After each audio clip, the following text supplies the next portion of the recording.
Welcome to my channel. My name is Andrea and I'm so happy you're here. This video is the third and final part of my Galapagos series.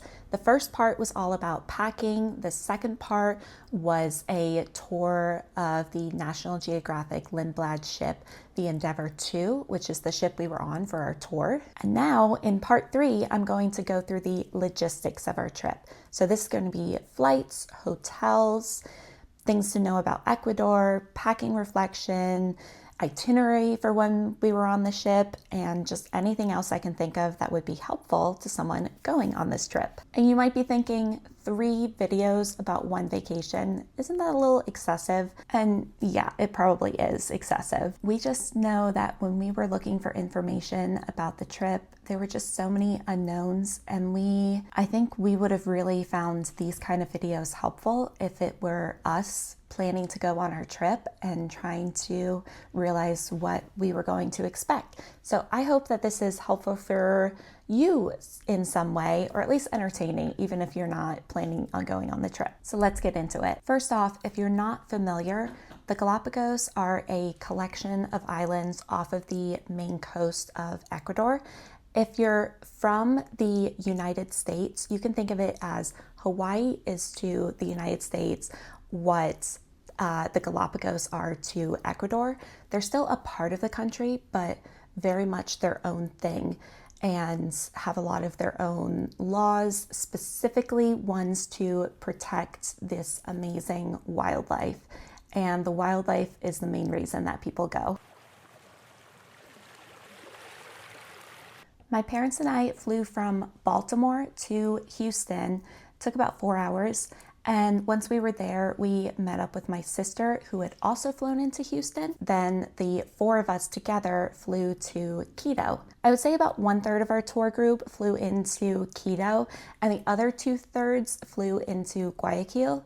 Guayaquil is going to be a city that's closer to the Galapagos, but we chose Quito because it's a bigger city and there were just more things there that we wanted to do. And we spent a couple of days exploring the city before the tour started. A representative from National Geographic Lindblad picked us up at the airport and we drove about 40 minutes to the Swiss Hotel in Quito, which is where we would stay the next couple of nights. It was a super nice hotel, honestly one of the fanciest places that I've ever stayed. We hung around Quito for a couple of days, and I have to shout out the Antinian Museum. It is about a 45-minute drive, technically outside of Quito, but it's up in the mountains, it's gorgeous, and this is the Museum of the Equator, where you can go on a tour. They have either Spanish language tours or they have English language. And so we did a tour and we learned all about the indigenous tribes of Ecuador and how they used to do the shrunken heads. So we saw kind of the actual shrunken heads. We also looked at some living spaces, like traditional indigenous living spaces. But I would say probably the most memorable part for me was all of the experiments we did at the equator, where they only work when you're right at the equator, and it was like balancing an egg on a nail head and seeing which way the water drained and how it's different in each hemisphere. And there's also a part where you get to stand with 1 foot in each hemisphere. It was just really cool. So we love that. The only negative I have for Quito is it's 9,000 feet above sea level, and the elevation really hit me hard. I felt so sick for the first 24 hours we were there, and I was chugging water and it wasn't doing much. Oh, and being up that high also means the sun exposure is more intense. So just keep that in mind SPF wise and clothing wise. So now we've had a couple of days in Quito. And the official first morning of our tour, the tour guides picked us up early in the morning, and we all drove to the Quito airport, which I thought was really nice. It's a great place to get souvenirs and authentic Ecuadorian chocolate, which is amazing. Then roughly 35 of us flew from Quito to Guayaquil, where we picked up the rest of the people on the tour, and we all flew about 45 minutes to the island of Baltra. And at this point, we are in the Galapagos. The National Geographic naturalists picked us up at the Baltra airport, and all 92 of us drove on a couple of buses to the dock, where we would then board the Zodiac boats, about 12 of us at a time, and then we'd ride to the ship. Oh, and the bus ride from the airport to the dock was like 5 minutes. So it's not a lot of travel time once you're actually in the Galapagos. National Geographic Lindblad took care of our luggage. So when we put it outside of our hotel room door in Quito, we didn't see it again until it was delivered directly to our room on the ship.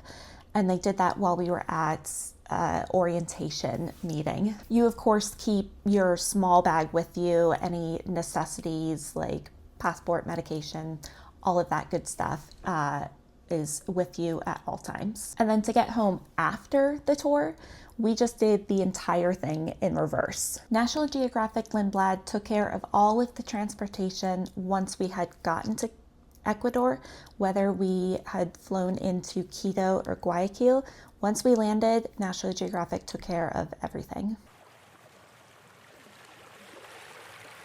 Let's talk about documents. Of course, you need your passport, but people flying from the United States or Canada do not need a separate travel visa in order to go to Ecuador. I think it's different for each country. So I think what you do is you contact your consulate and they'll give you instructions for what you need to do for that. About 2 weeks before we flew south, we got an email from National Geographic Lindblad, which, by the way, I keep saying National Geographic Lindblad like they're one company, but technically they're two.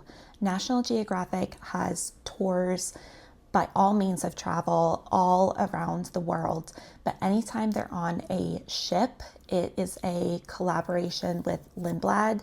I think it's Lindblad Expeditions, and those go to places like Egypt and Antarctica and Alaska, and I think it's over a dozen places that National Geographic and Lindblad go. This is not an ad at all for National Geographic Lindblad. There are tons of great tour companies out of there, but just saying, we did really enjoy our experience with this company. Okay, so back to documents. 2 weeks before we left for the trip, we got an email from National Geographic Lindblad that gave us our tickets to get onto the cruise, and then also our vouchers to stay the extra nights that we stayed in the hotels, because we did 2 days before and then 2 days after. And then they also send you a loose itinerary. The last thing you need is something called the Galapagos Transit Control Card, also known as the TCT. This is what monitors how many people are allowed to be on the islands at a given time, so the islands aren't overrun by tourists, and so that they can keep the natural wildlife intact and protected. So the TCT is super important, and the airport officials in Baltra will ask for it when you land, and you must have it. I'll leave a link in the description for a website that explains more about it, and that also has a link that you can follow to take you to register for it online. National Geographic Lindblad took care of ours, so all we had to do was show up on the trip, and before we left for the airport to go to Quito, guides from National Geographic came and gave us our TCT, and we also filled out this online questionnaire that you can do when you're there. It doesn't need to be done in advance. So you've made it. You're on the ship what now? So this part is going to be specific to National Geographic Lindblad, but like I said, there are lots of other tour companies out there that you can check out. Just know that you can't just show up in the Galapagos and start bopping around. You need a guide with you to go to the uninhabited islands, and you need your TCT. It's very much a vacation that has to be planned in advance. On this cruise, we pretty much had something scheduled every day from 7 a.m. to roughly 9 p.m. So it was very jam-packed, but our expedition director was clear that you are so not required to do everything on the itinerary. If you want to skip one and read or take a nap, then you are more than welcome to do that. And I definitely did that a couple of times. Nearly every day would start with something like kayaking or a hike or a walk along the beach to look at animals or a glass bottom boat ride. There were multiple opportunities to do things. So if you didn't make it on the 8 a.m. kayak trip, then you could still sign up for one later in the day. Or if you didn't get on any of them all day, which I don't know that that ever happened, but you could sign up for them for another day later in the trip. So you're never going to miss out on something. For things with a limited capacity, and this is not National Geographic doing the limited capacity, this is the Galapagos setting a limit for what people can do. But you would sign up for that on a sign-up sheet in the reception area that they would usually set out the night before. The bulk of the action-packed stuff would take place between breakfast, which was about 7:30, and just a couple of hours after lunch. But there was usually some sort of evening activity, like walking along the beach at sunset. There was also always some sort of educational talk that happened in the lounge at around 2 p.m. every day. And it would be about the history of the Galapagos, the geology, photography tips, whether you're using a camera or a cell phone. And then you know they got to do a plug for future National Geographic trips. After dinner each night, they showed a nature documentary, usually specific to the Galapagos. They would show that in the lounge. We went to it once, but we were usually so tired by the end of the day that we just wanted to go to our rooms and have an early bedtime. Almost all of the days had the format where you would leave the ship to go on a little trip and then come back about an hour later. But towards the end of the trip, we spent the whole day on the island of Santa Cruz, where our main goal was to just see as many of the giant tortoises as possible, and we definitely did. We started the morning at the Darwin Conservation Center. Then we went to a farm to learn about the process for making moonshine and chocolate and coffee and sugar and all of that. And of course there were samples. Then we had a catered lunch up in the mountains, and we went on a walk through a field that just had dozens of these giant 600-pound tortoises. And the cool thing about the tortoises and all wildlife in general in the Galapagos is that they don't have a fear of humans. So you can get pretty close to them, like still at a respectable distance. You don't want to spook them at all, but you can get pretty close to them and they're not afraid of you. After that, we headed into town and we did some shopping, where I got this beautiful hand-carved tortoise, as well as this little painted blue-footed booby. I was really worried that they weren't going to make the trip home, and I had to get rid of some stuff in order to fit them in my suitcase, but they made it just fine, and I'm obsessed. I think they're so cool. The contents of what was offered each day was different than the itinerary they sent us, but we went to all of the same places. So who is this cruise for? The average passenger age, I would say, is older, maybe in their 50s, 60s, some people in their 70s. I was 30 when we went on the trip, and there were definitely several other people my age, but we were in the minority. The cruise does cater to kids as well, but we went in mid-November, and so because of that, there were only a handful of kids on board.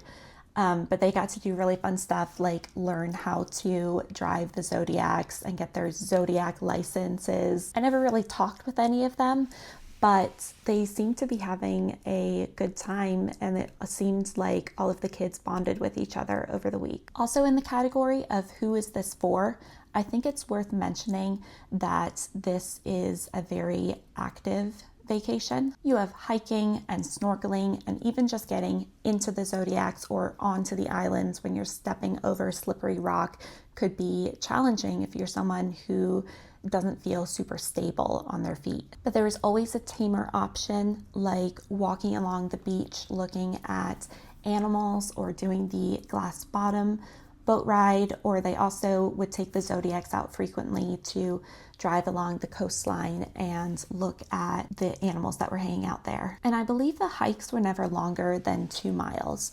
Mostly, I think this is because the trips, all of the little excursions we went on, were never longer than an hour, which is super great because there are no bathrooms on the uninhabited islands.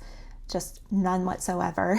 And if you're somebody who was worried about that, like I was a little worried about that, I thought we were going to be on the island for 3 or 4 hours and I would need to go to the bathroom, but it was never an issue. You just go when you're on the boat and then when you come back, and it's totally fine. You're also not allowed to bring food or drink. I think you could bring water, but food or drink onto the islands because they don't want the wildlife to start to depend on that food or to see humans as a source of food for them. I loved all of the activities, especially the hiking and the glass bottom boat rides, but admittedly, I struggled and even ended up bailing on the snorkeling. The water was super cold. Even at the equator, my 2mm wetsuit was just not cutting it, especially because I have asthma that's activated in cold weather. And when I jumped into the water, I just couldn't catch my breath, and that really freaked me out. So I spent the rest of the snorkeling outing, which wasn't that long, but I spent the rest of it on the Zodiac, which was fine by me. And then I didn't try snorkeling the rest of the trip, which was fine because there was so much else to do that I was never bored. I never felt like I was missing out. The food was really good.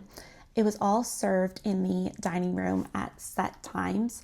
Breakfast was a buffet, and then lunch and dinner were table service, and you'd have the same waiters every night, so you kind of get to know them and they would get to know your dietary needs. I always chose the vegetarian option, and I feel like that's harder to get right, but it was good. Alcohol was included on our cruise, but I don't think that's the same for other National Geographic cruises, so check that beforehand if that's something that is important to you. There were snacks in the lounge throughout the day, but it was definitely a make sure you don't miss a meal kind of thing, because they don't have one of these windjammer buffets that are open practically all the time like they are on a Royal Caribbean cruise. Just an FYI, it's open seating in the dining room, so in all likelihood you're going to be sitting with other passengers, which was actually pretty fun. It was nice to get to know people over the course of the cruise.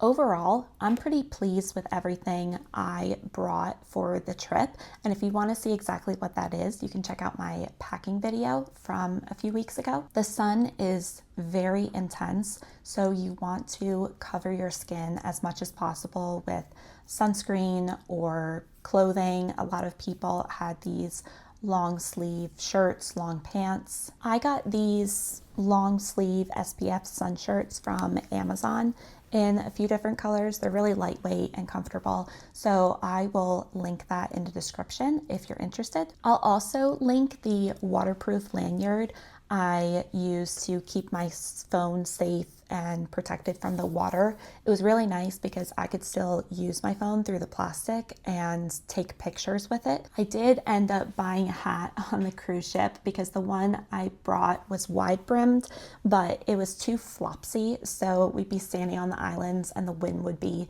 hitting our faces, and my my hat just was not protecting me from the sun, so I bought a more structurally sound one on the ship. As for clothes, I never ended up wearing the dress that I brought.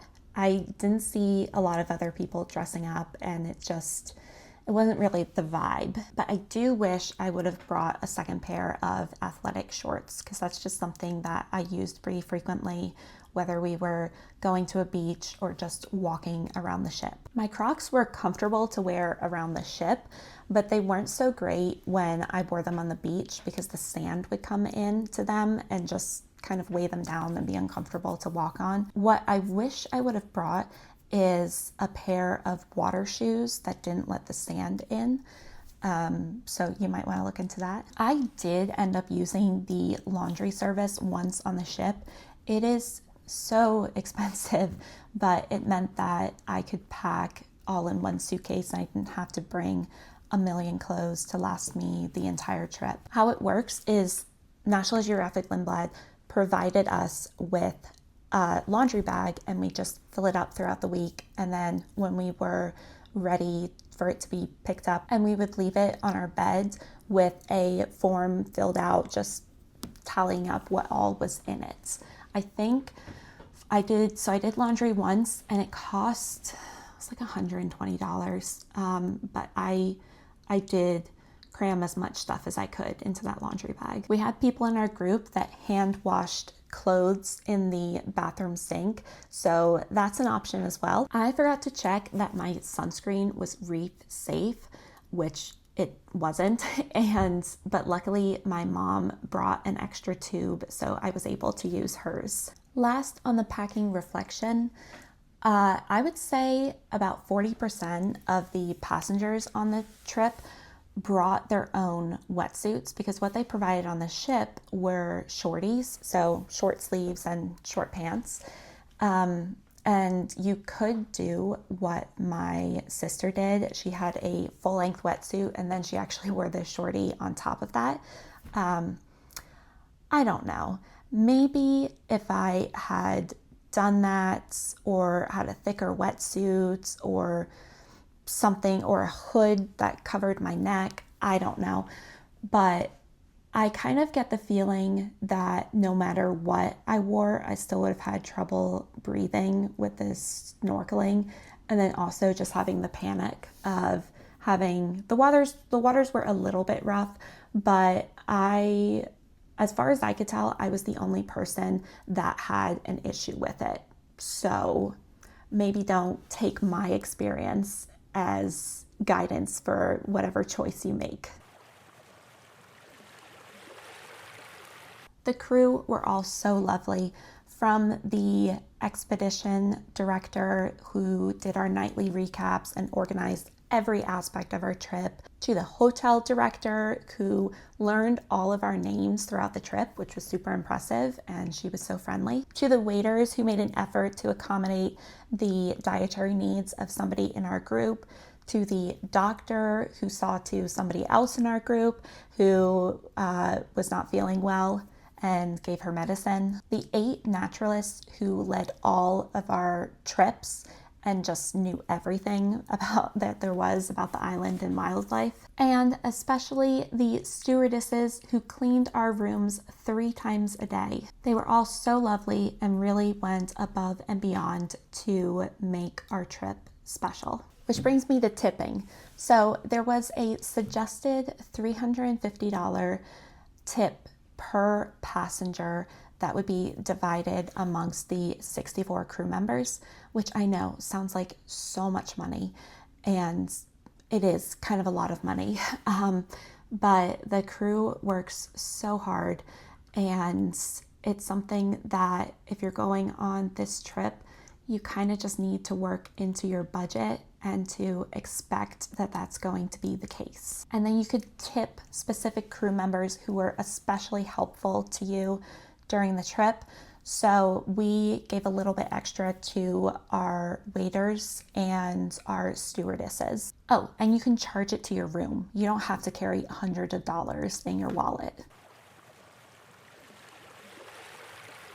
And that brings me to the last section of the video, things you should know about traveling to Ecuador. One of the coolest things for us coming from the East Coast of the United States is we didn't have to adjust to any time difference because it was in the same time zone. Another great thing for American travelers is that Ecuador uses the same outlets that we do, so you don't have to bring any adapters. And Ecuador also uses American currency, so you don't have to exchange any money when you get there. You just want to make sure you bring some money with you, especially smaller bills for tipping, like your taxi driver or your waiter or anything like that. Ecuador is such a beautiful country with huge mountains, abundant wildlife, and stunning architecture that I would be more than happy to visit again and see what else is going on there. But one question I did get from people when I told them I was going to Ecuador is, isn't that dangerous? Isn't it a dangerous country? Well, yes and no. It technically is on the US travel advisory warning list because of the crime that happens there, including crime that does happen to tourists on occasion. But you could argue that the same could be said for most countries in the world, and I never felt unsafe or uncomfortable there. I'd say if you are nervous about it, just stick to the touristy areas and don't go outside alone at night. The last thing we did in Quito before we left to go home is we went to the Plaza Grande, which is in the old section of Quito, the historic section. So it's really pretty and there are lots of restaurants and shops there. But my favorite part of it was that there were so many artists selling their artwork on the streets. And I got a lot of artwork from there for not a lot of money, but it makes me really happy to have so much of that hanging in my home. Like this one. And this one. And these two. I'm sure I'm forgetting things in this video, so if you have any questions that I didn't answer, feel free to leave them in the comments and I'll answer them as best I can. Thank you so much for watching. And if you've seen the other videos in this series, then thank you for following along. I hope you enjoyed it. And I hope that if you're going to Ecuador or the Galapagos any time in the near future, that you have a fantastic time. Bye for now.